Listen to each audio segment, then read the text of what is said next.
평안을 너에게 주노라. 세상이 줄 수 없니. 세상이 알 수도 없는 평안,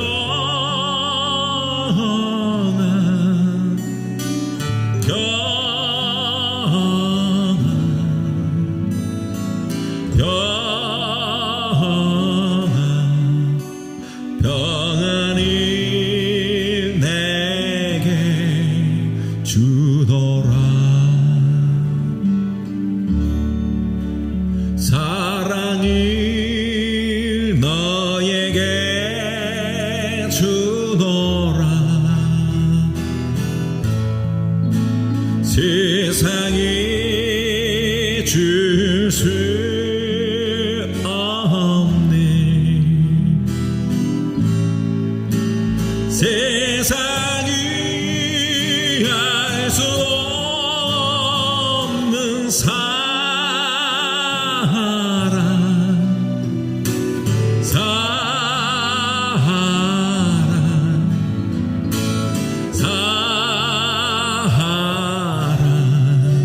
사랑이 내게 주노라. 평안이 너에게 주노라. 세상이 줄 수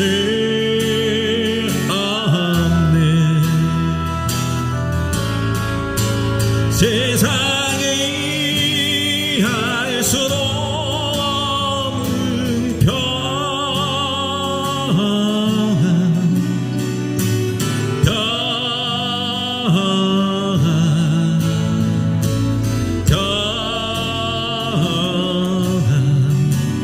평안이 내게 주노라. 사랑이 너에게 주노라. 세상이 줄 수 없는, 세상이 알 수 없는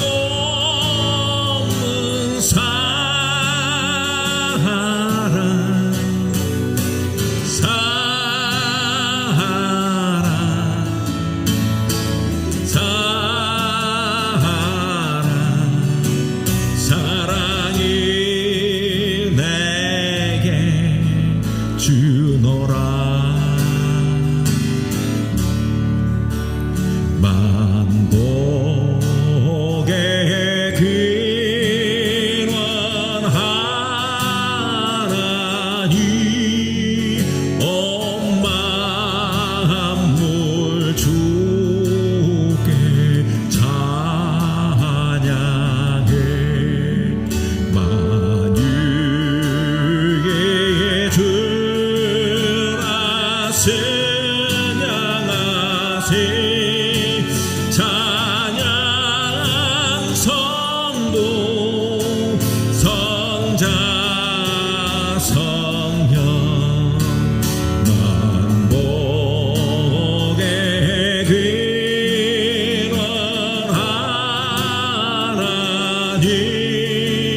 만세 찬양 성도 성자 성령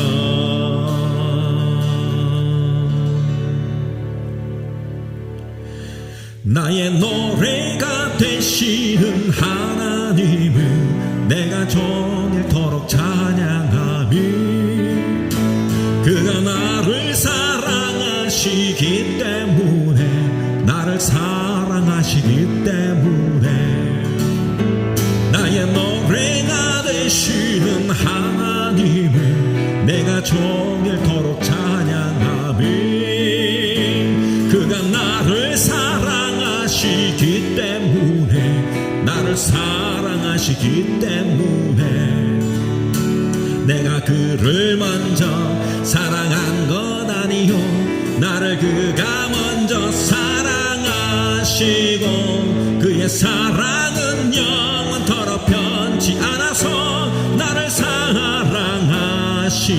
사랑하시니 내가 가장 좋은 것으로 그에게 드리고 싶어라 나의 노래가 되시는 하나님을 내가 종일토록 찬양하며 그가 나를 사랑하시기 때문에 나를 사랑하시기 때문에 나의 노래가 되시는 하나님을 내가 종일토록 찬양하며 그가 나를 사랑하시기 때문에 나를 사랑하시기 때문에 내가 그를 먼저 사랑한 것 아니요 나를 그가 먼저 사랑하시고 그의 사랑은 영원토록 변치 않아서 나를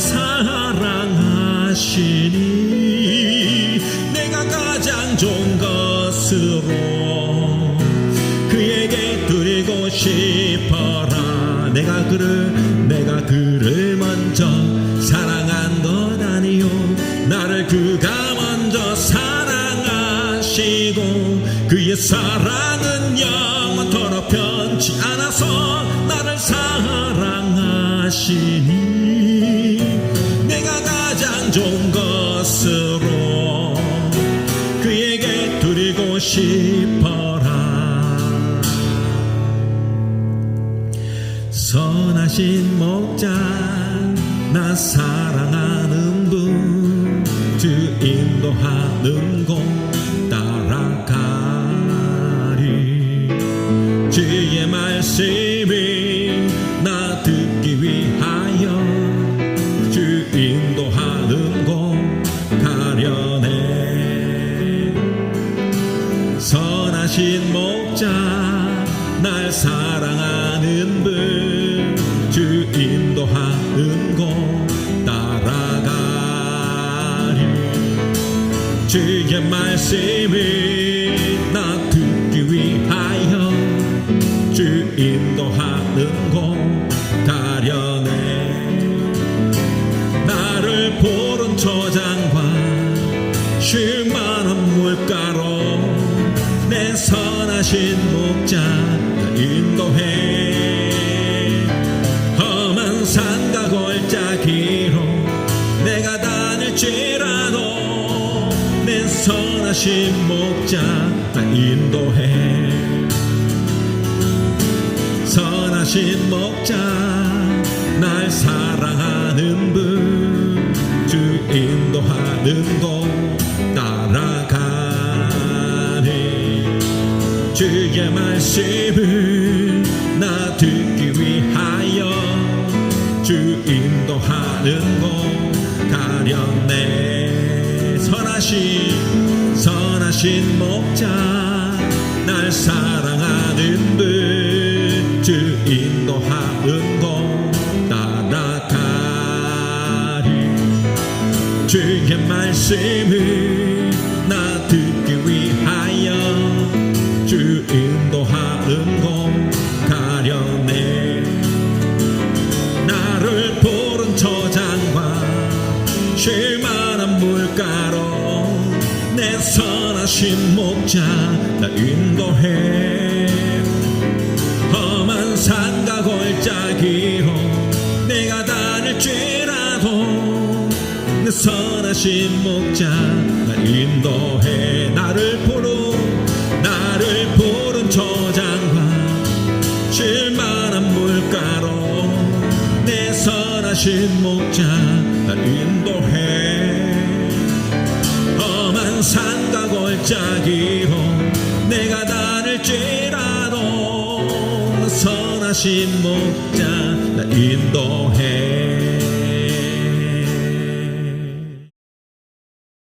모든 능력과 모든 권세 모든 것 위에 뛰어나신 주님 세상이 측량할 수 없는 지혜로 모든 만물 다스리시네 모든 나라와 모든 보호자 이 세상 모든 경이로움보다 이 세상 모든 값진 보물보다 더욱 귀하신 나의 주님 십자가 고통당하사 버림받고 외면당하셨네 짓밟힌 장미꽃처럼 나를 위해 죽으셨네 나의 주 십자가 고통당하사 버림받고 외면당하셨네 짓밟힌 장미꽃처럼 나를 위해 죽으셨네 나의 주 모든 능력과 모든 권세 모든 것 위에 뛰어나신 주님 세상이 측량할 수 없는 지혜로 모든 만물 창조하셨네 모든 나라와 모든 보호자 이 세상 모든 경이로움보다 이 세상 모든 값진 보물보다 더욱 귀하신 나의 주님 십자가 고통당하사 버림받고 외면당하셨네 짓밟힌 장미꽃처럼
생명 주셨네. 놀라운 사랑 찬양하리라. 십자가의 그 능력, 십자가의 그 능력, 우리 죄 위해 죽으신 주, 십자가 그 사랑 감사하네. 날마다 주의 형상대로 변화되리라. 십자가 우리 새롭게 하리. 놀라운 사랑 찬양하리라. 우리를 위해 생명 주셨네. 놀라운 사랑 찬양하리라. 십자가의 그 능력, 십자가의 그 능력, 놀라운 사랑, 놀라운 사랑 찬양하리라. 우리를 위해 생명 주셨네. 놀라운 사랑 찬양하리라. 십자가의 그 능력, 십자가의 그 능력, 놀라운 사랑, 놀라운 사랑 찬양하리라. 우리를 위해 생명 주셨네. 놀라운 사랑 찬양하리라. 십자가의 그 능력, 십자가의 그 능력.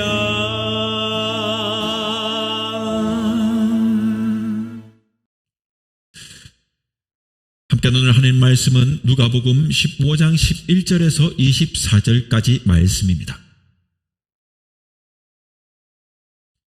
예수님은 다시 말씀하셨다. 어떤 사람에게 두 아들이 있었다. 그런데 작은 아들이 아버지, 제 몫으로 돌아올 재산을 주십시오 하고 말하였다. 그래서 아버지는 재산을 갈라 두 아들에게 나누어 주었다. 며칠 후 작은 아들은 자기 재산을 다 정리하여 먼 나라로 가서 방탕한 생활을 하다가 재산을 모두 날려버렸다. 가진 것은 다 써버리고 그 나라에 심한 흉년까지 들어 비로소 굶주리게 되자 그는 하는 수 없이 그 나라의 어떤 시민에게 가서 몸부쳐 살게 되었는데 주인이 그를 들로 보내 돼지를 치게 하였다. 그는 너무도 배가 고파 돼지가 먹는 쥐엄나무 열매로 배를 채우려 했지만 그것마저 주는 사람이 없었다. 그제서야 그는 제정신이 들어 말하였다. 내 아버지의 집에는 양식이 풍부하여 많은 일꾼들이 먹고도 남는데 나는 여기서 굶어 죽는구나. 그렇다. 아버지에게 가서 이렇게 말씀드려야지. 아버지, 제가 하늘과 아버지께 죄를 지어 이젠 아버지의 아들이라고 할 자격도 없습니다. 다만 저를 일꾼의 하나로 써주십시오. 그러고서 그는 일어나 아버지에게 갔다. 그러나 아버지는 그가 멀리서 오고 있는 것을 보고 치근한 마음이 들어 달려가서 아들을 얼싸안고 입을 맞추었다. 그러자 아들은 아버지, 제가 하늘과 아버지께 죄를 지어 이젠 아버지의 아들이라고 할 자격도 없습니다. 다만 저를 일꾼의 하나로 써주십시오 라고 하였다.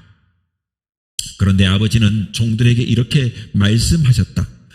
어서 제일 좋은 옷을 내어다가 입히고 손가락에 반지를 끼우고 신발을 신겨라. 그리고 살진 송아지를 끌어와 잡아라. 우리 함께 먹고 즐기자. 나의 이 아들은 죽었다가 다시 살아났고 잃었다가 다시 찾았다. 그러자 그들은 즐기기 시작했다. 아멘. 오늘은 누가복음 15장 11절에서 24절 말씀을 통해 돼지보다 못한 사람이라고 하는 제목으로 말씀을 함께 나눕니다. 말씀의 귀한 은혜가 될 수 있기를 바랍니다. 오늘 우리가 함께 읽은 이 성경 말씀은 우리가 잘 아는 탕자의 비유입니다. 탕자의 비유하면 무엇인지 세상에 믿지 않는 사람도 이 이야기는 한두 번 들은 이야기일 줄 압니다. 아버지가 두 아들과 함께 생활하고 있었어요. 그런데 그 중에 한 아들이 아버지 가슴에 지금 대못을 받고 집을 뛰쳐나갑니다.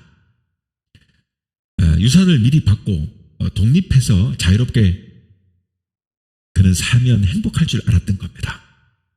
그러지 못했어. 그래서 그는 굶주리게 되었고 돼지와 함께 생활하게 되고 돼지보다 못한 대접을 받았습니다. 부러울 것 없는 집안에 귀한 아들이 이렇게 불행한 처지로 전락하게 되었는가? 이 이야기를 함께 살펴보면서 우리도 우리의 삶이 이렇게 되지 않기 위해서라도 이 본문의 교훈을 주의 깊게 보면서 마음 깊이 받아야 할 것 같아서 오늘 이 말씀을 함께 나누며 준비해 보았습니다. 말씀의 은혜가 되기를 바라면서 첫 번째로 보자면 이 둘째 아들은 돈이라고 하는 이 물질에 너무 집착했다는 것입니다. 이 둘째 아들의 나이에 대해서 우리가 정확히 말할 수는 없어요. 그가 뭐 젊은 20대인지 아니면 30대나 40대인지 정확하게 알 수는 없어요. 다만 이 아버지와 두 아들만 언급된 것을 보면 아직도 여전히 부모의 보호가 필요한 나이인 것은 분명해 보입니다. 유산을 내어준 것을 보면 아무래도 다 큰 아들인 것도 그렇게 추측하는 것도 타당해 보여요.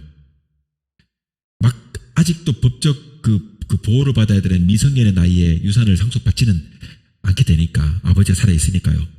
그러니까 아마 적어도 성인이 된 아들이지 않겠나 하는 겁니다. 어찌되었든 그는 돈이면은 하고 싶은 것은 다 할 수 있다는 생각을 가질 정도의 나이가 되었다 하는 거죠. 그는 아버지에게 자기의 몫의 재산을 지금 나누어 달라고 요구합니다. 즉 재산 상속을 지금 요구한 것입니다. 우리가 상식적으로 알고 있듯이 이렇게 아버지가 지금 멀쩡하게 살아있는데 자식이 상속을 요구하는 것, 여러분 이건 매우 불경스러운 행동 아니겠습니까? 여전히 아버지가 살아있는데 경거망동이죠. 그것은 아버지더러 지금 빨리 죽으라고 말하는 것과 다를 바가 없는 거잖아요. 이 노친네 아직도 살아있어서 내가 빨리 아버지 죽어야 이 유산을 상속받을 텐데 살아있으니 빨리 죽어라 이런 얘기 같은. 어떻게 여러분 자식이 아버지에게 이렇게까지 말할 수 있는 것입니까? 여러분 이유는 간단해요. 이 둘째 아들에게는 지금 가지고 있는 돈, 아버지의 돈, 물질이 이 부자의 관계보다 아버지와 아들과의 이런 관계보다 더 중요했다 이 말이에요.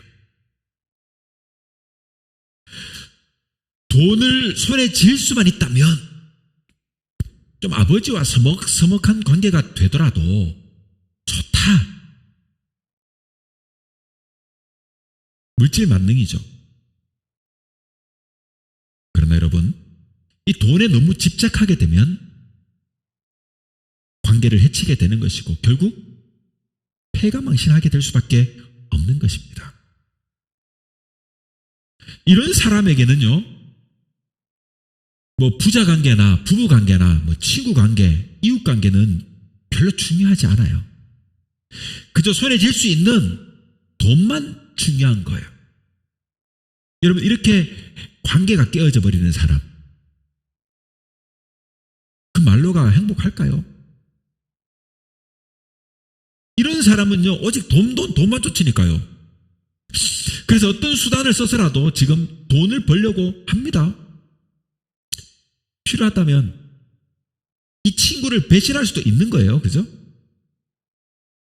내 주변의 이웃에게, 나에게 잘해주는 그런 사람들에게 사기칠 수도 있는 겁니다. 재산을 노리고 아버지를 죽일 수도 있어요. 그렇게 아주 생명보험이라도 막 들어갔다면 그거라도 찾는.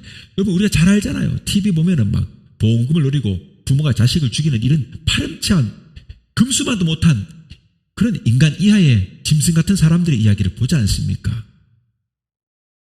아내를 막 죽이고 자식을 죽이는 부모도 있어요. 오직 돈밖에 없는 거죠. 이 둘째 아들은요, 아버지가 재산이 많으니까 특별히 뭐 집안에서 뭐 일을 할 만한 것이 없어요. 집안의 일들은 종들이 하고 있었고, 그리고 품꾼들도 많아요. 필요하면, 일꾼이 더 필요하면 사람을 쓰면 되니까. 아버지는 그 정도로 풍족한 사람이니까. 굳은 일은 대부분 이런 품삯을 받는 품꾼이나 종들이 하는 거예요. 부유한 집의 자식이래요. 그럼에도 불구하고 그는 아버지에게 지금 분수에 지나는 요구를 하고 있는 겁니다. 요구를 하고 있는 거예요. 일은 하지 않고 받을 것만 지금 요구합니다. 지금 그는요, 수고의 대가를 요구하는 것이 아니에요. 한마디로 말하면 불로소득입니다. 고생하고 노력해가지고 축적하는, 여러분, 재산이면, 그렇게 축제하면 누가 뭘 합니까? 그런데 이건 지금 불로소득이에요. 그가 노력하고 수고한 것이 아니에요. 아버지에게 지금, 그런데 그것을 요구하고 있는 겁니다. 여러분, 아버지가 아들을 낳아주었다는 이유만으로 아들이 아버지에게 무엇이나 막 요구할 수 있는 것, 그런 것 아니지 않습니까? 요즘 보면은 가끔 그런 모습을 봐요. 저희도 아이들이 있습니다만은 우리 아이들도 가끔 보면 그런 모습 볼 때가 있어요. 엄마 아빠가 어떻게 수고하고 어떻게 돈을 벌어서 가르치고 키우는지를 뻔히 보면서도 그렇게 하는 경우를 가끔 봐요. 무엇이나 막 요구할 수 있는 거 아니에요. 부모니까, 나는 자식이니까, 아빠니까 엄마니까 그렇게 해야 돼. 그런 법이 어디 있어요? 그런 거 아니에요. 여러분, 서로 존중하고 존경하고 서로 귀히 여기는 마음이 있어야 부모 자식 간에도 관계가 아름다워지는 거예요. 자식이라고 아버지에게 무조건 아무거나 요구하는 것 아니에요. 엄마에게 아무거나 요구할 수 있는 게 아니에요. 그런 거예요. 자, 두 번째로 봅시다. 두 번째로 본다면 이 아들은요, 둘째 아들은 아버지의 권위 아래에 있는 것을 거부합니다. 거부해요. 둘째 아들은 재산을 상속받으니까 어떻게 합니까? 며칠이 못 돼가지고 바로 먼 나라로 훌쩍 그냥 떠나가는 겁니다. 뭐예요? 지금 아버지의 권위로부터 지금 벗어난 거예요. 돈이 있으니까, 사실 돈이 필요했던 것은 아버지로부터 떠나고 싶었기 때문에 돈이 필요했는지도 모르겠어. 그런 것 같아요. 그냥 떠나가지고 한 번도 일해보지 않은 그런 사람이 어디 훌쩍 떠나가지고 뭐 할 수 있겠어요? 못하잖아요. 그러니 돈 많은 아버지로부터 어차피 나 유산 받을 거니까 그 미리 땡겨달라 해.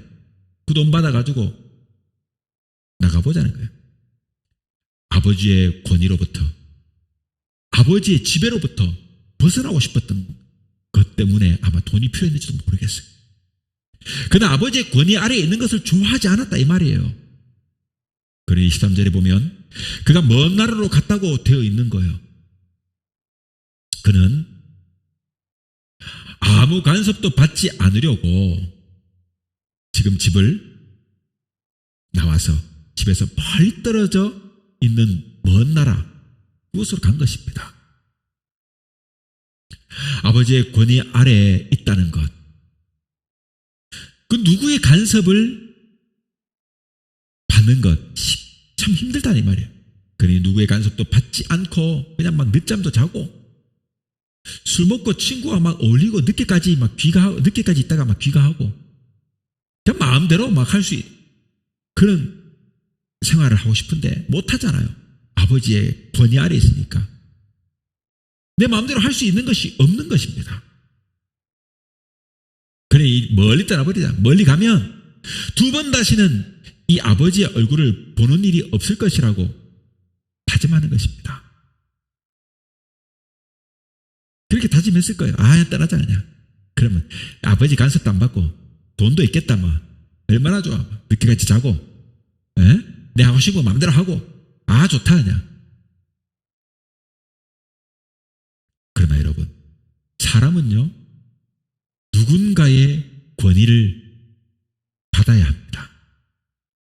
누군가의 권위 아래에 있기를 싫어하는 사람은요, 이런 사람은 직장생활을 할 수 없게 돼 있죠. 자기 사업을 해야 돼요. 자기 사업은 쉽습니까? 돈과 엮여져 있는 사람들과 관계 속에서 결국 굽신굽신거리고 그 권위를 받아야 돼요. 그러니 사람은 누군가의 권위를 받아야 돼요.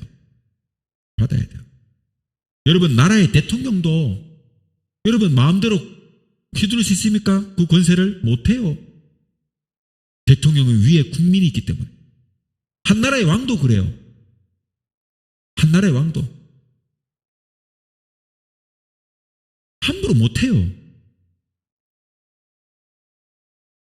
그러나 쉽지 않다 이 말이에요. 공부를 할 때도 그렇잖아요. 스승의 권위 밑에 있어야 합니다. 국가의 권위 아래에도 있어야 하고 국민으로서 그렇게 국가의 권위 아래에 있어야 국민으로 보호도 받는 거예요. 여러분, 저도 마찬가지로 누구의 간섭 받는 걸 싫어합니다. 다 그렇잖아요. 우리 사람들이 누구의 간섭 받는 걸 좋아하는 사람이 누가 있습니까? 여러분, 인간에게 자기 마음대로 할 수 있는 자유는 소중한 것입니다. 그러니 자유가 아니면 죽음을 달라 하고는 유명한 말도 있지 않습니까? 그러나 자기 마음대로 다 하는 것은 그것이 행복은 아닙니다. 여러분, 아름다운 꽃이 많은 화단을 망쳐버리는 방법 아주 쉬워요. 그 꽃밭에 불을 지르고 물을 많이 부어버리면 될 거예요. 그러나 여러분, 그렇게 수고하지 않아도 되는 방법이 참 쉽게 망치는 방법이 또 하나 있습니다. 뭘까요? 그냥 여러분 그 화단을요 그냥 내버려두면 돼요. 방치하면 돼요. 그럼 어떻게 될까요? 나중에 막 온갖 잡초가 막 다 무성해지고 저절로 여러분 망쳐지게 되는 거예요. 농부가 여러분 정성을 들여가지고 밭을 갈고 그 주변에 잡초를 뽑고 하니까 우리가 먹는 먹거리가 형성되는 거지. 그대로 두면 어떻게 돼요? 그냥 야산 같은 데서 우리가 자연인처럼 가가지고 이곳저곳 헤쳐가면서 그 잡초와 그 무성한 엉겅퀴들을 막 헤쳐나가지고 그 안에서 무언가를 캐내듯이 그렇게 캐내지 않으면 먹거리를 얻을 수가 없는 거예요. 여러분, 화단이 아름다운 이유는 누군가 갖고 있기 때문에 아름다운 거예요. 그런데 그대로 방치해 보세요. 온갖 잡초가 일어나고 온갖 벌레와 진드기와 난리도 끝나는 겁니다. 그냥 방치하면 돼요. 저절로 망쳐지는 겁니다. 여러분, 또 어떻게 하면 친구 간의 우정을 쉽게 망치는 방법이 있을까요? 그런 방법도 똑같아요. 돌아다니면서 그냥 마구 그 친구를 헐뜯어요. 비방하면 돼요. 그러면 그 친구와 우정은 망쳐지는 겁니다. 그런데 여러분, 이렇게 수고하지 않아도 돼요. 그 친구가 존재하지 않는 것처럼 그냥 내버려두면 돼요. 그냥 내버려두면 돼요. 아프든지 말든지 그 친구가 뭐 좋은 일 있든지 말든지 신경도 쓰여 내버려두면 돼요. 친구 관계는 깨져버려요. 그 친구하고 우정은 더 이상 없는 거예요. 그렇잖아요. 어떻게 하면 우리의 삶을 망쳐버릴 수 있을까요? 방탕하고 법을 어기며 타락해버리고 건강을 마구 상하게 하면 될 거예요. 내 삶은 쉽게 망쳐지는 거예요. 그냥 막 법을 어겨가면서 방탕하게 살면 되는 거예요.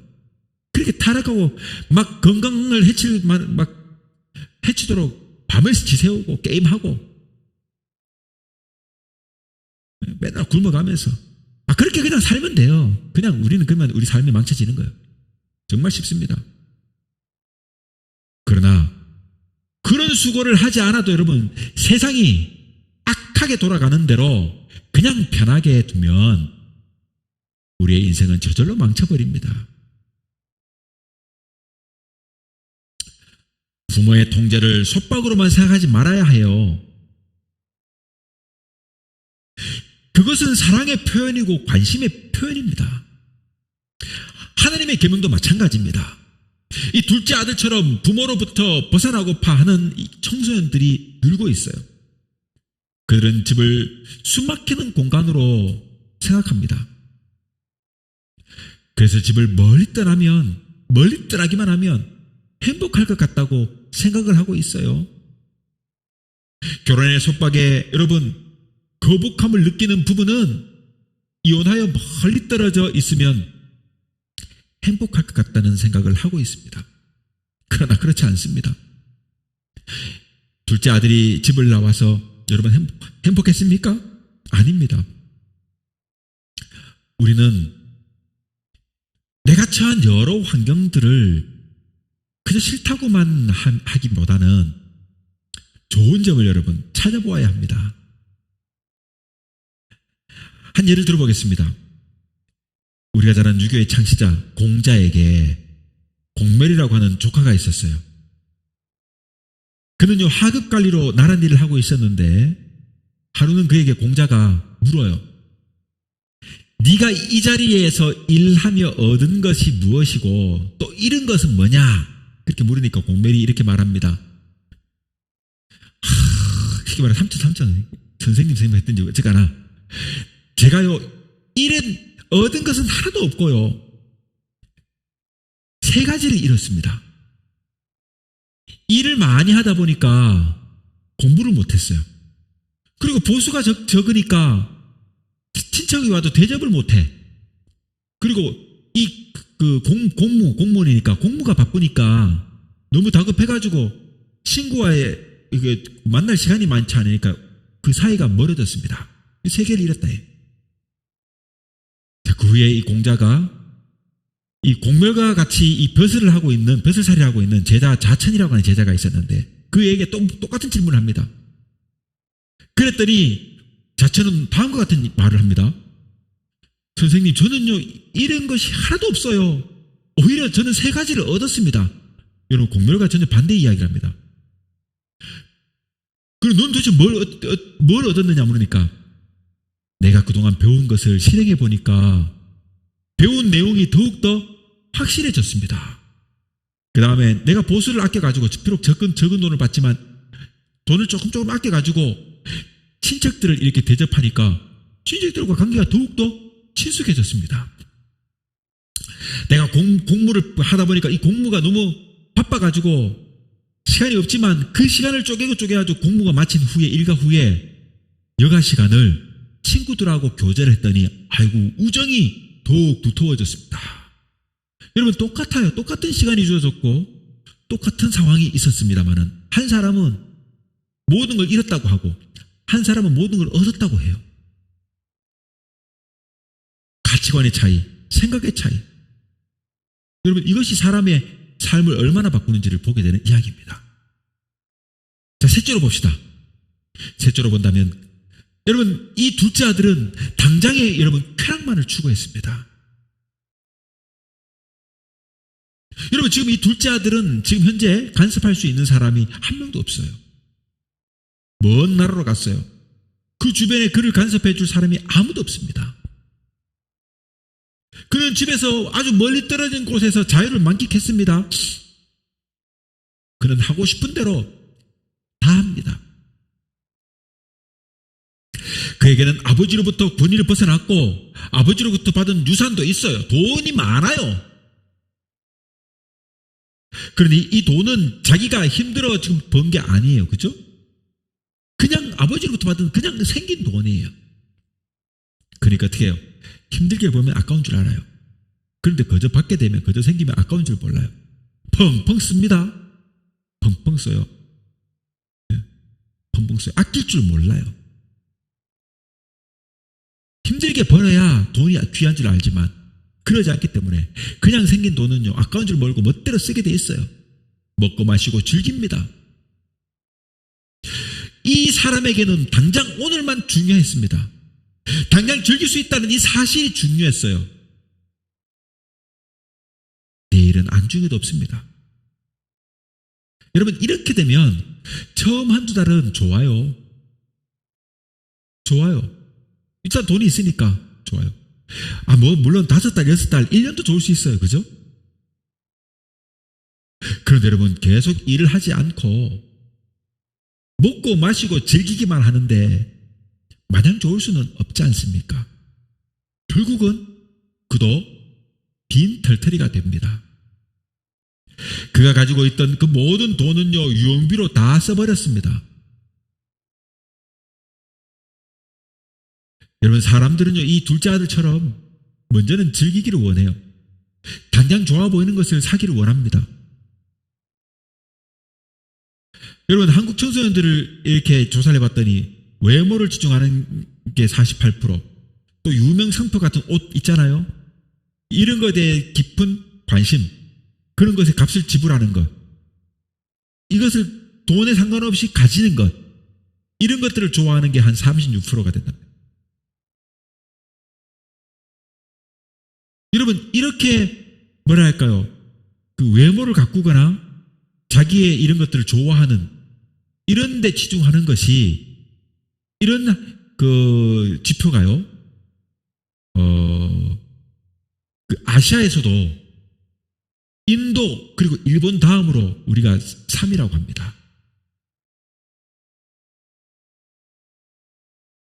그러니까 한국 사람들이 유흥, 당장 즐기는 것을 좋아하고 외모를 치장하는 것을 좋아하는 것, 그런 좀 부분이 있다 이런 얘기인 거예요.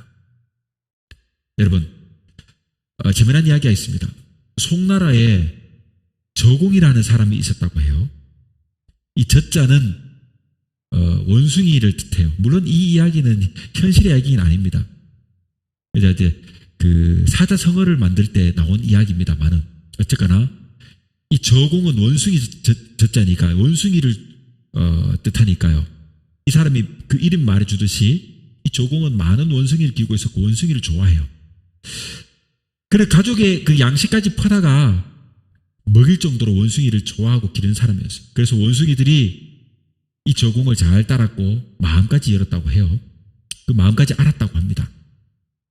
그런데 워낙 그 많은 원숭이를 기다 보니까 먹이를 사 먹일 수 있는 이 돈이 날로 이렇게 힘들어지는 거예요. 돈이 많은 게 아니니까.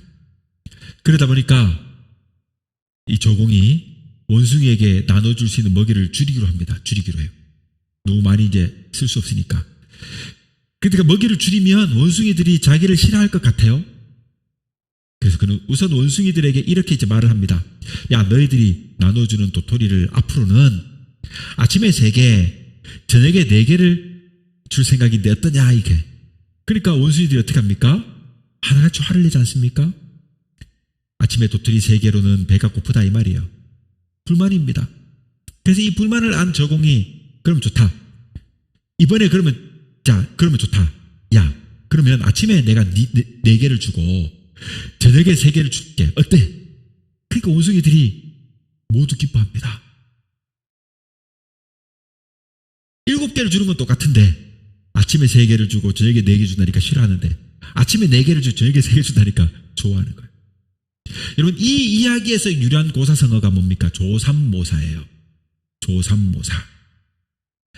아침조, 석삼, 저녁모, 넉사.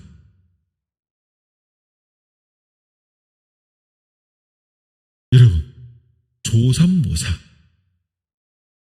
이 조삼모사는요, 어떨 때 쓰냐면, 당장의 눈앞에 차별만을 알고 그 결과가 같음을 모르는 것에서 비유하는 말이에요. 당장 차별하는데 막 화가 났지만 결국 결과는 똑같은 건데 결과 같음을 몰라요. 그래가지고 막 이걸 비유하는 거예요. 두 번째는 뭘까요? 간사한 잔꾀로 남을 속여가지고 희롱할 때 이런 말을 씁니다. 여러분, 당장의 눈앞에 즐거움을 쫓는 자는요, 결과적으로 패망하는 거예요. 이 둘째 아들의 경우에서 보여지듯이 결국은 과하게 소비하게 되면 그 끝은 행복이 아니라 궁핍이에요. 향락의 끝은 행복이 아닙니다. 여러분, 향락하고 즐겁게 놀면 여러분 그 끝이 행복한 게 아니에요. 그것은요, 허전함입니다. 즐기고 나면 허전하고 공허가 몰려오는 거예요. 최후에 웃는 자가 여러분 승자라고 하는 말이 있어요. 지금은 사고 싶은 것을 마음대로 다 사지 못하더라도 괜찮아요. 절약하고 검소한 생활을 하는 사람이 나중에 웃을 수 있습니다. 웃을 수 있어요. 지금은 즐기고 싶은 것을 다 즐기지 못하더라도 기죽을 것이 없어요. 절제하고 열심히 일하는 사람이 나중에 웃을 수 있어요. 마치 개미와 배창이 이야기처럼 말이죠. 여러분, 우리나라도 한 10여 년 전에 간통죄라는 것이 폐지가 되었는데요. 요즘에 여러분 세태를 보면 확장이지 않습니까? 여러분, 소설이나 TV 드라마나 이런 거 보세요. 아침 막장 드라마 보십니까? 저녁에 여러분 일일 드라마 보십니까? 막장이 극치입니다. 불륜을 로맨스로 묘사합니다. 이런 드라마와 영화와 소설을 보면서 그런 영향 때문인지 몰라도 여러분 이젠 평범해 보이는 가정의 사람들도 바람을 피우고 이혼율이 올라갑니다. 가까운 주변에도 보세요. 결손 가정의 아이들이나 편모 안에서 자라는 아이들이 얼마나 많습니까? 당장의 유혹 앞에 가정을 버려요. 눈앞에 쾌락만을 추구하는 것입니다. 이것은 패가 망신하는 것입니다.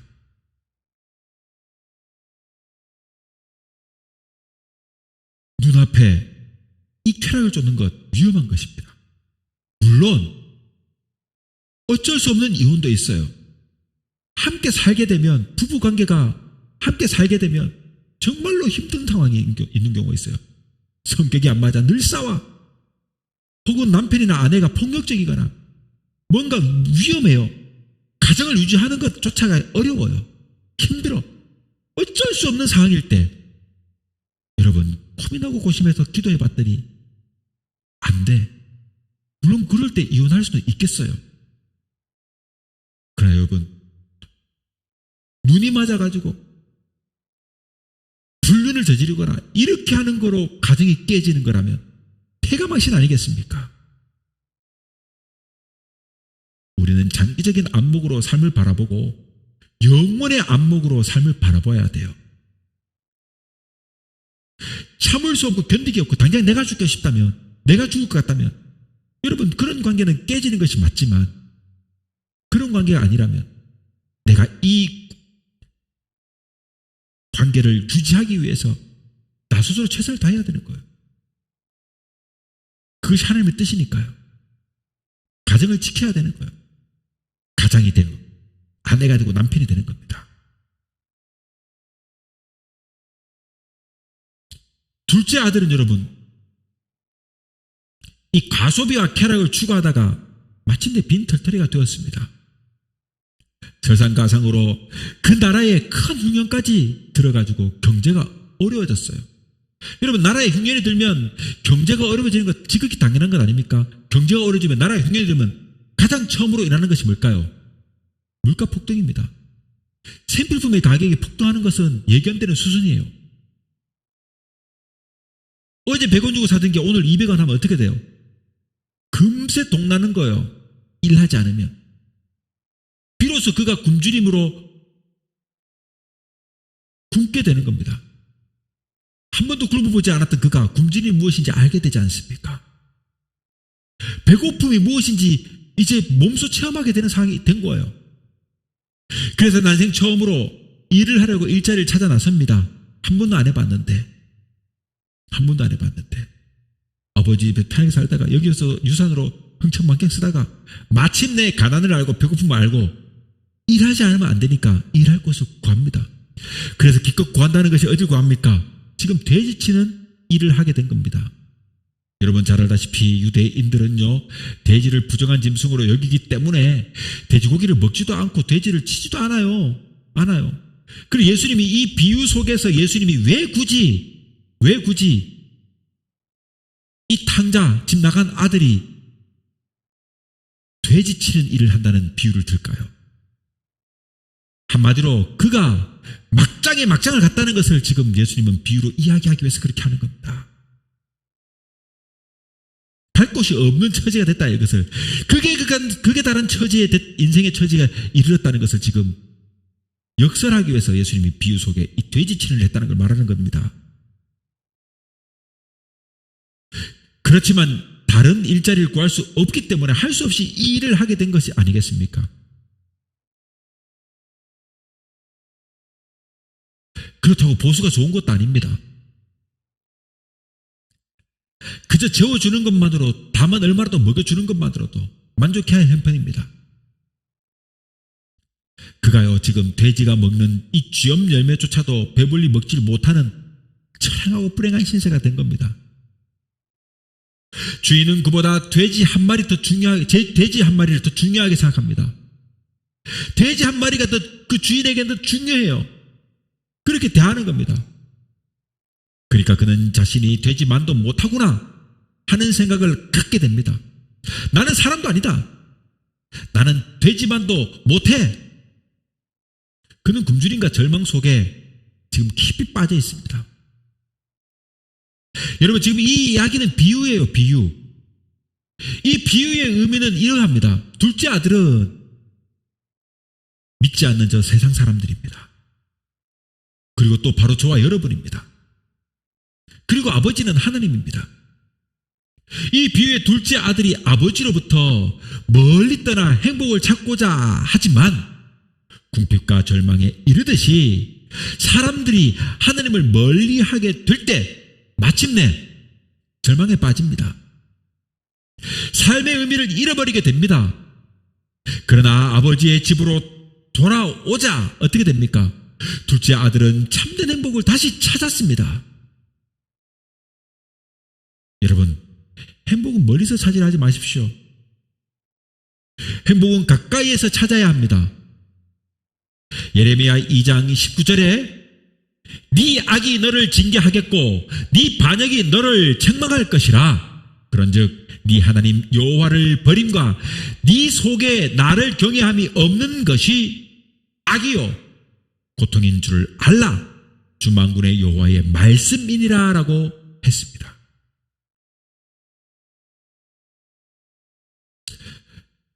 네 속에 나를 경외함이 없는 것이 악이요 고통인 줄 알라.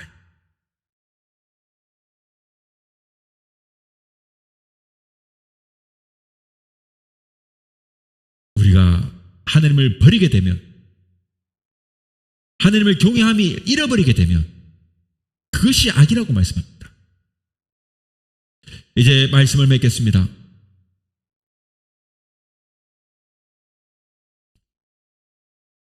우리는 세상이 그러하더라도 물질에 집착하여 귀중한 것을 잃어버리는 어리석은 자가 되어서는 안 될 것입니다. 또한 하나님의 권위 아래 있는 복을 누려야 합니다. 아버지는 집 나간 아들이 돌아오자 뛰어나가 지금 맞아주고 더러워진 몸을 씻기고 귀한 옷을 입히고 돌아온 아들을 위해 잔치를 지금 베풀고 다시금 여러분 아들의 자리에 앉혀주셨습니다. 저 배은망덕한 놈, 네가 여기 어디라고 와? 이게 아니었습니다. 측은한 마음을 들어서 이 아들을 시키고 아들의 자리에 다시 앉히고 반지를 끼우고 잔치를 배설하는 겁니다. 여러분, 우리 하나님은요, 그런 하나님입니다. 그런 하나님. 벌레만도 못한 죄인 중에 교수 같은 나를 위해 독생자 예수를 보내셔서 내 죄를 다 사하시고 돌아오기만 하면 양자로 우리를 받아주시는 하나님. 우리 하나님은 그런 하나님이라는 말이에요. 그러니 당장의 즐거움을 쫓는 어리석은 자가 아닌 다음을 기약하며 자신을 가꿀 줄 아는 지혜로운 사람이 되어야겠습니다. 당장이 아닌 저 먼 미래 천국을 바라보면서 이 땅의 고통과 이 땅의 역경과 어려움을 믿음으로 이겨나가는 사람들이 되어야 됩니다. 이 땅에 사는 날 동안 그리하여 마침내 하나님의 마음을 시원하게 하는 저와 여러분이 될 수 있기를 주님의 이름으로 축원합니다. 눈을 들어 주를 보라. 주의 영광을 보라. 눈을 들어 주를 보라. 주의 영광을 보라. 주님 빛 거룩과 진리 능력의 주의 영광 나타나셨네. 선포하라 선하신 주의 인자는 영원함이라. 선포하라 선하신 주의 인자는 영원함이라. 눈을 들어 주를 보라. 주의 영광을 보라. 눈을 들어 주를 보라. 주의 영광을 보라.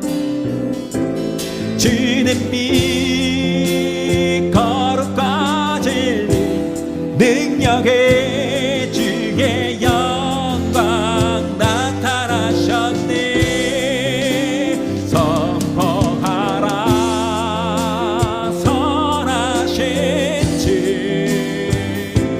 주의 인자는 영원함이라. 선포하라 선하신 주의 인자는